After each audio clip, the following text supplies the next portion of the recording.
Ayan, isang mapagpalang hapon sa ating lahat mga kapatid.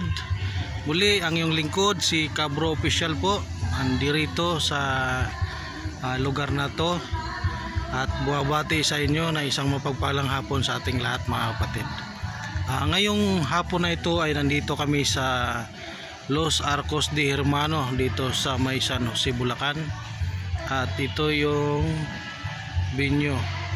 Mayroon kaming fellowship dito ng aming chapter household ng Couples for Christ. Ayan. Ayan po yung binyo. At nandito po kami sa private pool. At dito po mga kapatid ay isang relaxing na lugar, parang tahimik. So nakita nyo mga puno. Ayan. Ayan o. Ayan siya o. Nandito kami ngayon nakapwesto sa may private pool. Napakamura lang dito mga kapatid.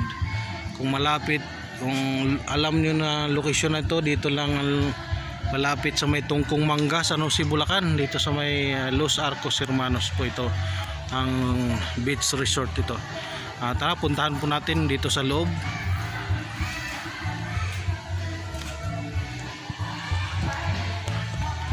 May marami silang mga private room dito at saka private na swimming pool.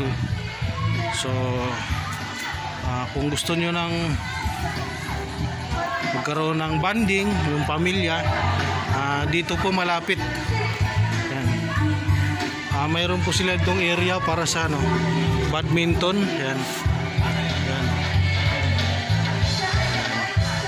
Dito po sa lugar na to pwede pong mag badminton. Ayan dito. Ayan. Ayan dito, pwede dito mag-badminton mga kapatid. Tapos dito po yung private pool. Ayan. Ayan.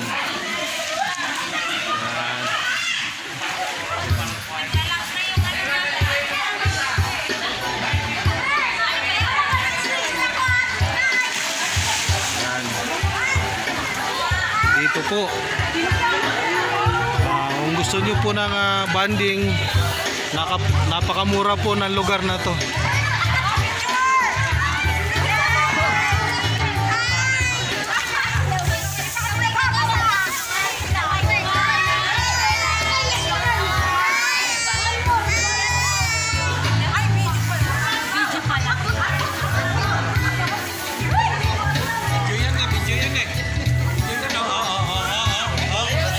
Ayan.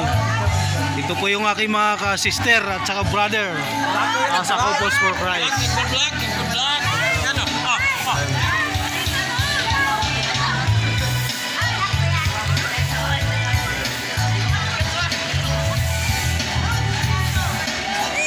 Ayan.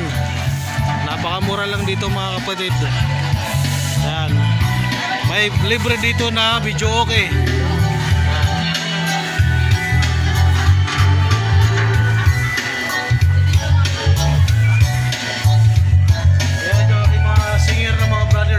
Yes!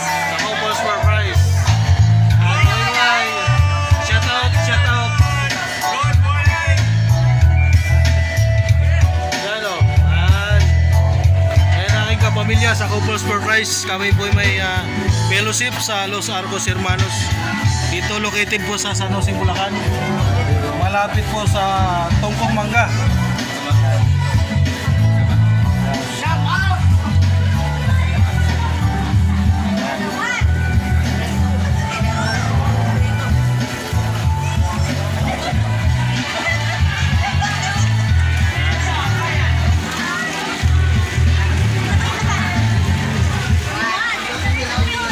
Napakamura lang ang lugar na to mga kapatid. Kung malapit kayo dito, pwede ito gawin gawin nyo sa family bonding ninyo.